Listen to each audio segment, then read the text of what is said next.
Sell out. Macron teams up with EU gaining advantage in upcoming election go down in flames.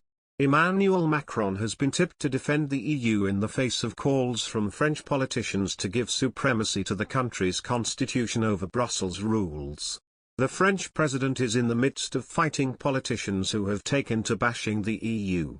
It comes as France is just months away from a national election, with many officials viewing the supremacy of EU legislation over member states' constitutions as unjust. The row in France follows a recent Polish court ruling that challenged the legal bedrock of the EU. It was here that lawmakers rejected the principle of the primacy of EU law over national legislation in certain judicial matters. The Constitutional Tribunal said some EU treaty articles were incompatible with Poland's constitution. Now, strong criticism of the EU and calls for France to assert its national sovereignty have come not just from those on the far right, as is usually observed, but also from presidential hopefuls who are part of France's political mainstream.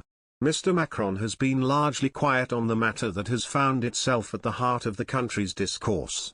In 2017, he campaigned and went on to become the country's youngest ever president while spreading a strong Europhile message and promising to create a strong France in a strong Europe.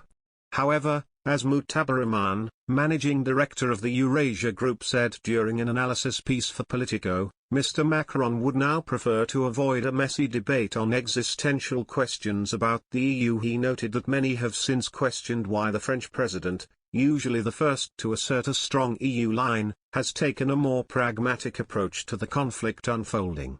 Mr. Macron boasts a good record in European affairs, including pushing through, alongside German Chancellor Angela Merkel, a €750 billion, £629 billion plan for member states to rebuild their economies after the coronavirus pandemic last year. But the Polish court matter threatens to reopen an old argument in France, recalling hints of what set the agenda of the UK's eventual departure from the EU in 2016, national sovereignty.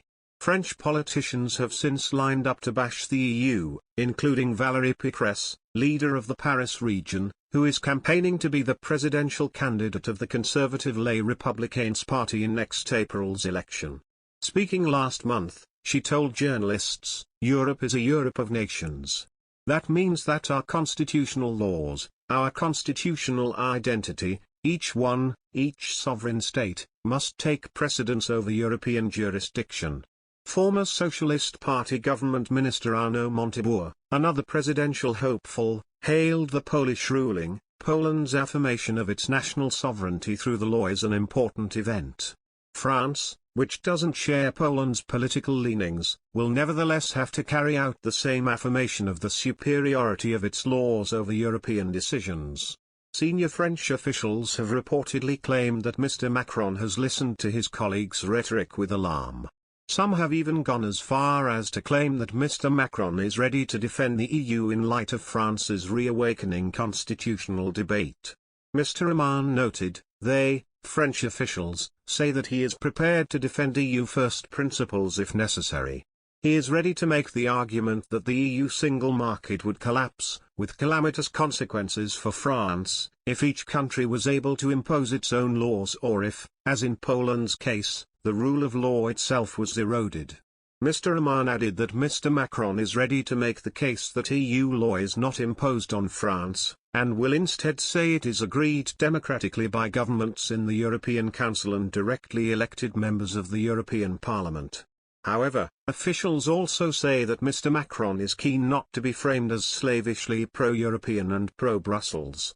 Around 45% of the electorate are currently thought to be gunning for parties in next year's elections that are Eurosceptic or have anti-European candidates, both on the far right and hard left. Mr. Macron appears to be navigating the political turmoil with one hand tied behind his back. For the first half of next year, France takes on the rotating Council of EU Presidency.